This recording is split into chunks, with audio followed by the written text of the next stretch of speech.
Hello guys, Sasang Ghimire, welcome to my channel. आज चाहिँ हामी एउटा सानो भ्लग बनाउँदैछौँ होइन, कृपया हेरिदिनु होला।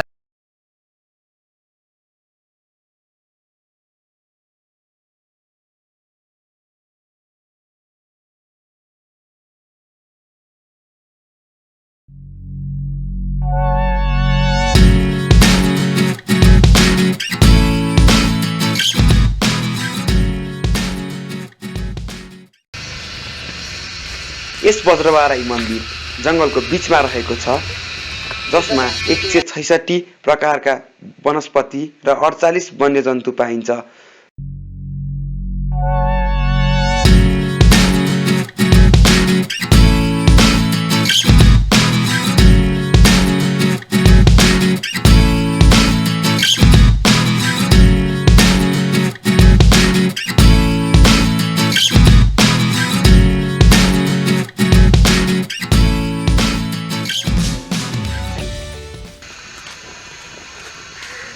यो बाटोबाट चाहिँ चाउ जाने हो, यताबाट चाहिँ मन्दिरभित्र छिर्नको लागि।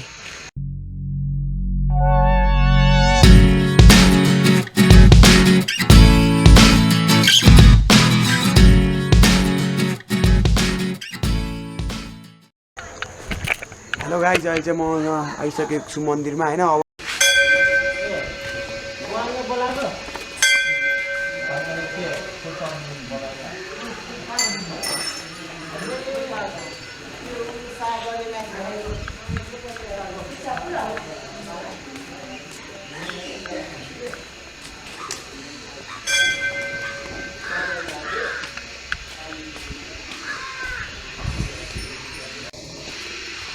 मान्छेहरूको बिलिभ छ कि यहाँ होइन, यहाँनिर आँखा चिम्लेर हात यहाँभित्र छिरायो भने होइन आफूले सोचेको कुरो पुग्छ भनेर यहाँभित्र पछाडिपट्टि भगवान्को होइन यहाँबाट यस्तो पाल छ यहाँनिर, अनि त्यस्तो बिलिभ छ मान्छेहरूको चाहिँ होइन। म घुम्दैछु होइन यहाँ वज्रबाराही मन्दिर। तपाईँहरूलाई थाहा नै भइसक्यो होला, यो चाहिँ अर्को गेट हो यतापट्टि होइन।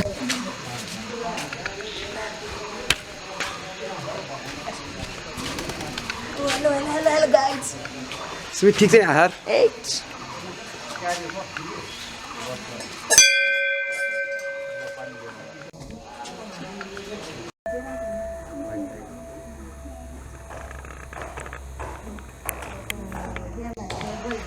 परेपा लुकेर बसेको रहेछ क्या त्यहाँ।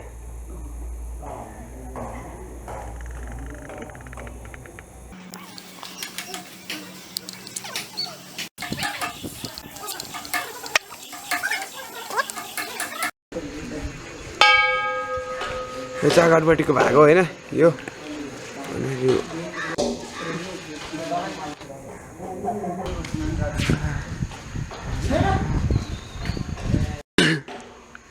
मान्छेहरूले चाहिँ के भन्नुहुन्छ भने होइन, यो गोरु हुनुहुन्छ होइन, यो गोरुले चाहिँ भगवान्लाई केही भइहाल्यो भने होइन, बिरामी सिरामी त्यस्तो केही भइहाल्यो भने बोकेर जानको लागि चाहिँ यो शालिक यहाँ बसेको रे भन्नुहुन्छ होइन।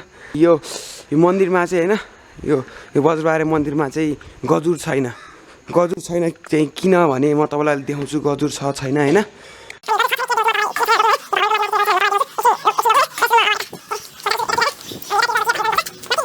गजुरहरू देखिन चाहिँ यहाँ भर्याङ चढ्नुपर्छ। यहाँ यताबाट चाहिँ यहाँ भर्याङ छ ल।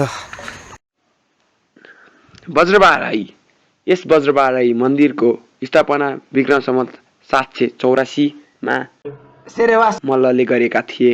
यस मन्दिर स्थापित गरिएको ठाउँमा ठुलो पोखरी थियो र पोखरीमाथि मन्दिर बनाइएको धारणा गरिन्छ। यस मन्दिर भित्र दायाँ र बायाँ नवदुर्गा र बीचमा महादेवको मूर्ति रहेको छ।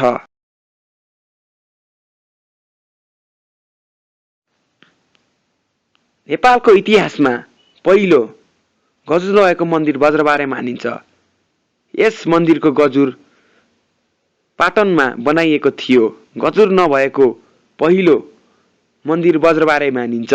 गजुर स्थापित गर्नु एक दिन अगाडि त्यहाँको पुरोहितले भयङ्कर सपना देखेका थिए, जसमा जो व्यक्तिले यस मन्दिरमा गजुर स्थापित गर्छ त्यस व्यक्तिले टाउको एकदम ठुलो समस्याले ज्यान गुमाउने देखेका थिए।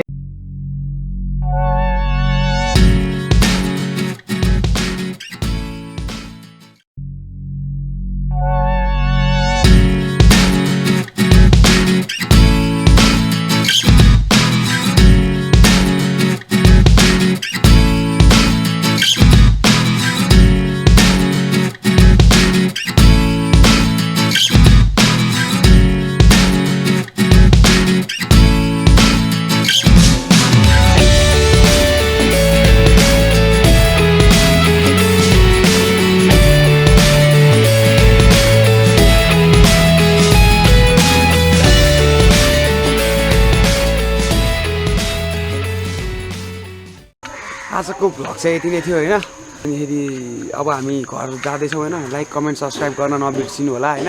अनि नेक्स्ट भ्लगमा भेटौँला, बाई।